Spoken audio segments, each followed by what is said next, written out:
भूर्भुवः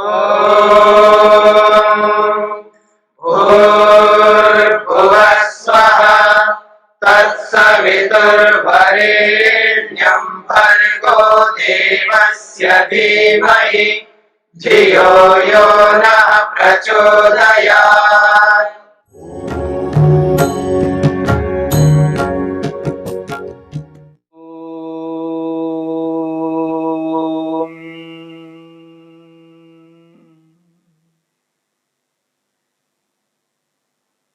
प्राणायाम की चर्चा हो रही है। महर्षि पतंजलि ने मन को एकाग्र करने का एक महत्वपूर्ण उपाय प्राणायाम के रूप में प्रस्तुत किया है। प्रच्छर्दन विधारणाभ्याम वा प्राणस्य, प्रच्छर्दन के माध्यम से, विधारण के माध्यम से प्राणों को नियंत्रित किया जाता है, प्राणों को अपने वश में किया जाता है। इसकी व्याख्या करते हुए महर्षि वेदव्यास ने प्रच्छर्दन को समझाया है। कोष्ठ्यस्य वायो नासिकापुटाभ्याम प्रयत्न विशेषाद वमनम प्रच्छर्दनम। जो कोष्ठ का मतलब है छाती, लंग्स में जो स्थित वायो प्राण है, उस प्राण को नासिका पुटाभ्याम, नासिका यानी नाक, नासिका के दोनों छिद्र, इन दोनों छिद्रों के माध्यम से प्रयत्न विशेषात, विशेष मेहनत से, विशेष प्रयत्न से, वमन की भांति, उल्टी की भांति बाहर फेंकना, निकालना, इसका नाम है प्रच्छर्दन। और बाहर ही रोके रखना।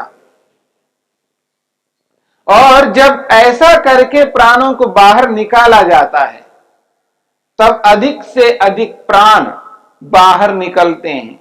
जो अंदर की अशुद्धि है, वो अशुद्धि जो है प्राण के माध्यम से बाहर निकल जाती है, जिसको आज कार्बन डाइऑक्साइड कहते हैं, जो हमारे फेफड़ों में या हमारे पूरे शरीर में जहां भी उत्पन्न होता है, उसको प्राण तत्व इकट्ठा करके लंग्स में ले आता है, और उसको जब प्राणायाम के माध्यम से बाहर निकालते हैं तो अधिक से अधिक निकल जाता है।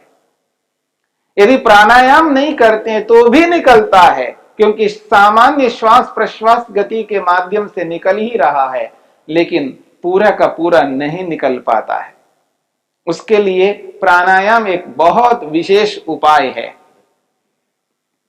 उसी की ओर यहां पर चर्चा हो रही है। जब व्यक्ति अधिक से अधिक सांस बाहर निकालना चाहता है तो श्वसन तंत्र के नियम के अनुसार निकालना है।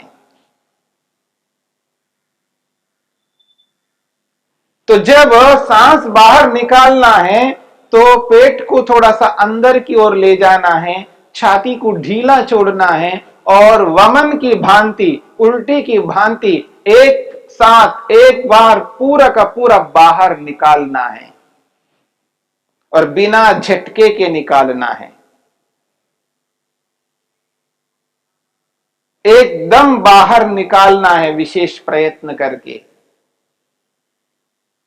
जब पूरा का पूरा प्राण बाहर निकल जाता है और उसको बाहर ही रोके रखना, और वो जो सामान्य श्वास प्रश्वास की गति जो प्राणायाम से पहले चल रही थी, उस गति को रोक देना है, यानी सांस को रोके रखना है।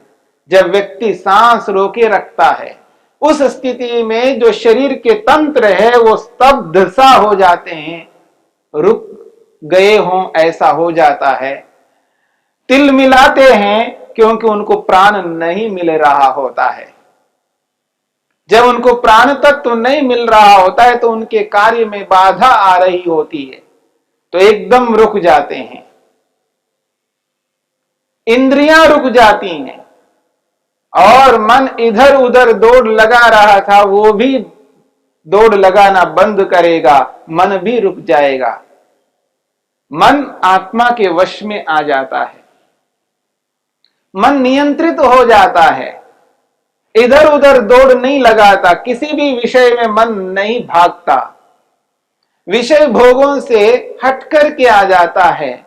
शरीर में घबराहट हो रही होती है, सांस को रोकना नहीं चाहेगा व्यक्ति, घबराहट होने लगती है, अंदर एक ऐसी स्थिति उत्पन्न होती है कि पता नहीं हो क्या रहा है, डर लगने लगता है। याद रखना, जब व्यक्ति सांस रोके रखता है तो व्यक्ति को डर लगता है, अंदर घबराहट हो रही होती है, रोकना नहीं चाहता है, उसको ऐसा लगता है मेरे सामने मृत्यु खड़ी है, अपने आप को मृत्यु के मुख में देखने लगता है। तो सारा का सारा सिस्टम जो है वो एकदम रुकने लग जाता है। मनुष्य का जो ध्यान है वो सिस्टम के ऊपर चला जाता है, मन के ऊपर आत्मा का ध्यान केंद्रित हो जाता है, यानी स्वयं व्यक्ति मन को देखने लगता है क्या हो क्या रहा है। तो मन तो इधर उधर दौड़ भाग जो कर रहा था वो तो नहीं कर रहा है, रुका हुआ दिखता है। प्राणायाम करने पर, प्राण को बाहर रोके रखने पर उसको ये प्रतीति होती है, उसको ये एहसास होता है अब जो मेरा मन इधर उधर दौड़ रहा था वो तो रुक गया है, एकदम स्टिल हो गया है, स्थिर हो गया है। उस रुके हुए मन को आसानी से व्यक्ति ईश्वर में लगा देता है और ईश्वर में लगा करके ईश्वर का ध्यान प्रारंभ करता है। और जब तक रोक सकता है, सांस को बाहर रोके रखता है, जब सामर्थ्य पूरा हो जाता है तो धीरे धीरे प्राण को अंदर भर करके सामान्य होकर के फिर उसी प्रकार क्रिया करता है और अपने सामर्थ्य के अनुसार 1 बार, 2 बार, 3 बार, 4 बार, 5 बार, जितने बार वो कर सकता है, 4, 5, 6, 10 बार, उतने बार करके एकदम अपने मन को अपने नियंत्रण में रखता हुआ ईश्वर में एकाग्र करके रखता है, ईश्वर में ही स्थिर करता है और ईश्वर का ही ध्यान करने लगता है। उसका मन ईश्वर में लग जाता है। जब उसका मन ईश्वर में लग जाता है और ईश्वर के स्वरूप को सामने रख करके ईश्वर का ध्यान कर रहा होता है, ईश्वर का जप कर रहा होता है, अब उस स्थिति में उसका मन इधर उधर दौड़ नहीं लगाएगा, विषय भोगों में मन जाएगा नहीं, क्योंकि उसके सामने ईश्वर का विराट स्वरूप, ईश्वर की व्यापकता, ईश्वर की सर्वरक्षकपन, ईश्वर की न्यायकारिता, ईश्वर की सर्वशक्तिमत्ता उसके सामने रहता है। यानी ईश्वर को व्यापक अनुभव कर रहा है, ईश्वर को सर्वज्ञ स्वीकार करता है, ईश्वर को सर्वशक्तिमान अनुभव करता है और ईश्वर को न्यायकारी स्वीकार करता हुआ ईश्वर के गुणों को अपने सामने रखता है और निरंतर ईश्वर के गुणों का चिंतन करता है। ईश्वर का एक गुण है रक्षा करना, उस रक्षक स्वरूप को अपने मन में रखता हुआ केवल उसी के स्वरूप में रहता है कि ईश्वर मेरी रक्षा इस प्रकार से कर रहे हैं और उसी के सर्वरक्षकत्व में अपने आप को बनाए रखता है और उसके मन में और कोई विचार उत्पन्न नहीं होते हैं। चाहे वो ईश्वर के रक्षक स्वरूप में, ईश्वर के न्याय स्वरूप में, ईश्वर के आनंद स्वरूप में जिस किसी एक गुण को अपने सामने रख करके अपने मन को उसी गुण में लगाए रखता है और ईश्वर का ही विचार कर रहा होता है, ईश्वर का ही चिंतन चल रहा होता है, इसके अतिरिक्त और कोई मन में विचार नहीं आ रहे होते। बस निरंतर इसी प्रकार करना ये जप कहलाता है, ध्यान कहलाता है। और ऐसा कर करके ही एक ऐसी स्थिति में योगाभ्यासी पहुंच जाता है जिस स्थिति में मन पूर्ण एकाग्र होकर के ईश्वर में ही लगा रहता है और आगे चल करके ईश्वर का दर्शन होने लगता है। ध्यान ही समाधि के रूप में परिवर्तित हो जाता है। लेकिन वो जो पूर्ण एकाग्रता है, उस पूर्ण एकाग्रता को लाना होता है। उस पूर्ण एकाग्रता को लाने के लिए प्राणायाम एक माध्यम है, एक उपाय है। तो फेफड़ों में स्थित वायु को दोनों नासिका के दोनों छिद्रों के माध्यम से प्राण को बाहर निकालना और बाहरी रोके रखना, और सामर्थ्य के अनुसार रोके रखना है। उसके बाद में सामर्थ्य पूरा हो जाए तो आराम से धीमी गति से अंदर भर करके सामान्य होना है और मन ईश्वर में एकाग्र करना है और उसी में लगाए रखना है। यह है प्रच्छर्दन की बात। महर्षि वेदव्यास ने विधारणम कहा है, दूसरा उपाय।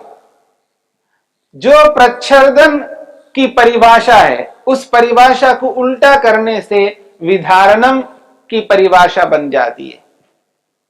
कोष्ठ्यस्य वायोः नासिका पुटाभ्याम प्रयत्न विशेषाद वमनम प्रच्छर्दनम कहा है।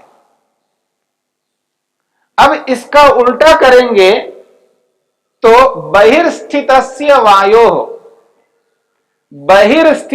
वायोः नासिका पुटाभ्याम प्रयत्न विशेषाद धारणम विधारणम।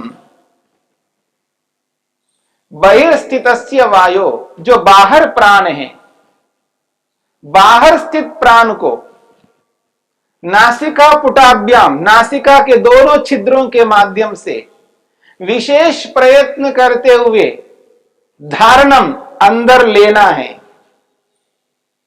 अंदर लेकर के रोके रखना है। इसी का नाम है विधारणम। विशेष रूप से धारण किए हुए रखना। जो बाहर स्थित प्राण है, बाहर जो वायु है, उस वायु को विशेष रूप से अंदर भरना है और दोनों नासिका के दोनों छिद्रों से भरना है। नासिका के दोनों छिद्रों से जब हम भरेंगे, और वो भी विशेष प्रयत्न से पूरा का पूरा अंदर भरना है।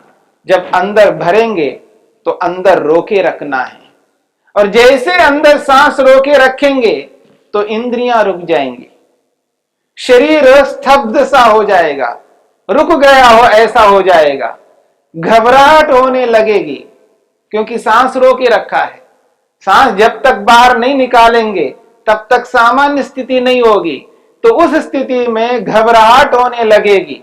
उस घबराहट की स्थिति में इंद्रियां रुक जाती हैं, मन रुक जाता है। उस रुके हुए मन को ईश्वर में लगाना है, ईश्वर में एकाग्र करना है।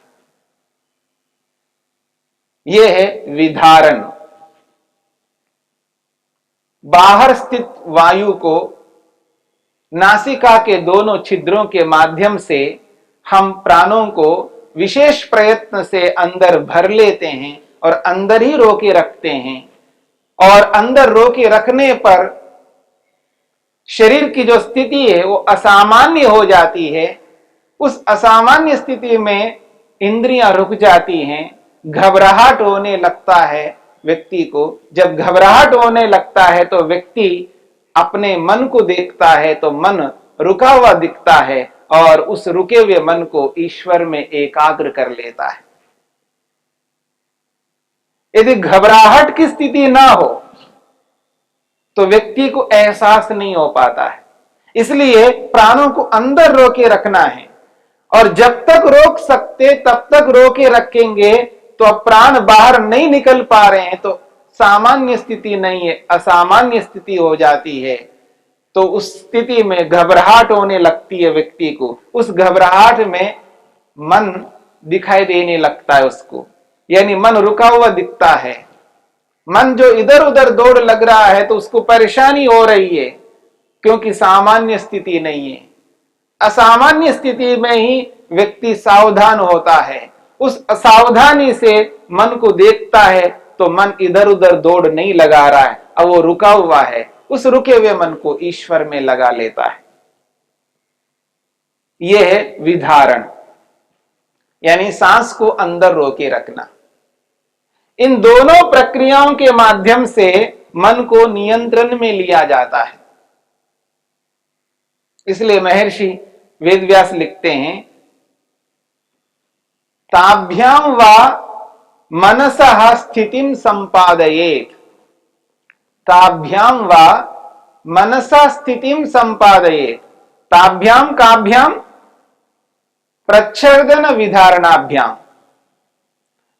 ताभ्याम का मतलब है उन दोनों से, प्रच्छर्दन और विधारण, इन दोनों से मनसः स्थितिं संपादयेत्, मन की स्थिति का संपादन करना चाहिए, यानी मन को स्थिर करना चाहिए, मन को एकाग्र करना चाहिए, मन को ईश्वर में लगा लेना चाहिए।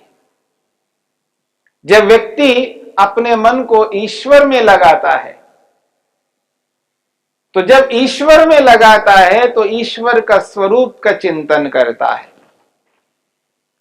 ईश्वर के गुण कर्म स्वभावों को समझने लगता है, उस व्यक्ति को ईश्वर के यथार्थ स्वरूप सामने दिखाई देने लगता है।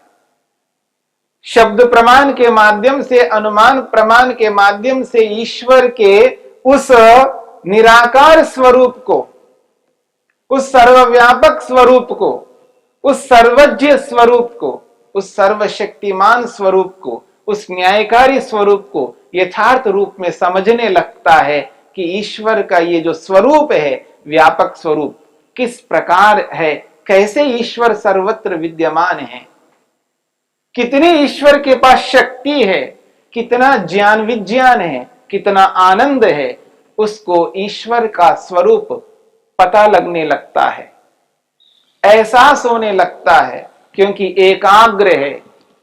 जब व्यक्ति पूर्ण एकाग्रता की स्थिति में आ जाता है तो उस वस्तु का स्वरूप यथार्थ रूप में समझ में आने लगता है। चंचल व्यक्ति को समझ में नहीं आ पाता है, क्योंकि उसका मन एक जगह टिका हुआ नहीं रहता है, इधर उधर दौड़ने लगता है, डोलने लगता है, कभी इधर गया कभी उधर गया, विषय भोगों में, अलग अलग विषयों में मन लगा हुआ रहता है, तो वो व्यक्ति ईश्वर के स्वरूप को समझ नहीं पा रहा होता है। जब विषय भोगों से हट करके अपने मन को ईश्वर में एकाग्र करता है, तब उसको एहसास होता है ईश्वर का स्वरूप ऐसा है, मैं ईश्वर के स्वरूप को नजरअंदाज करता हुआ जा रहा हूं। ऐसा नहीं करना है। जिस ईश्वर को मैं इस एकाग्रता में समझ रहा हूं, उस ईश्वर को मैं नजरअंदाज अब तक किया हुआ हूं, अब वो नजरअंदाज नहीं करूंगा। ईश्वर की व्यापकता उसको समझ में आने लगती है। जब ईश्वर को सर्वत्र स्वीकार करता है, सर्वव्यापक अनुभव करता है, तो उसके जो पाप है वो धीरे धीरे रुकने लगते हैं। इसलिए प्राणायाम एक बहुत बड़ा उपाय है ईश्वर को समझने के लिए, ईश्वर में मन को एकाग्र करने के लिए। तो मन प्राणायाम के माध्यम से एकाग्र होता है। मन को एकाग्र करने का ये बहुत बड़ा उपाय है।